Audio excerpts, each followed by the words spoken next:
So నేను cricket ఆడేదాన్ని. నేను volleyball state level ఆడా, క్రికెట్ స్టేట్ లెవెల్ ఆడా. మా కాలేజ్ నుంచి కూడా టీంలో నేను I was one of the cricketer దీంట్లో ఉండిపోయాను అనమాట. నేను అనుకున్నా ఓహో అంటే క్రికెట్ ఏమన్నా మేము రెచ్చిపోతే క్రికెట్ రావచ్చు. మేడం బ్యాటింగ్ బౌలింగ్ నేను allrounder. Allrounder. I'm left hander.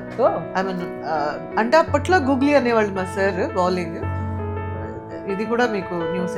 ఇది ఈ క్రికెట్ అది బ్లడ్ లో ఉందా లేదా మా ఇంట్లో ఎవరి బ్లడ్ లో నాకున్న కళలు మా ఎవరి బ్లడ్ నుంచి రాలేదు.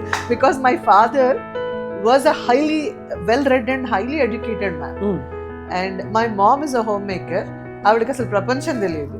మేము 5 నేను లాస్ట్. సో ఇమాజిన్ అందరూ ఒక్కొక్కటి దాంట్లో ఉన్నారు. ఎవ్వరూ క్రియేటివ్ సైడ్ లేరు.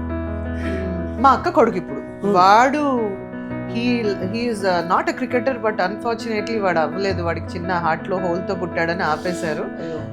వాడికి పిచ్చి ఉండేది.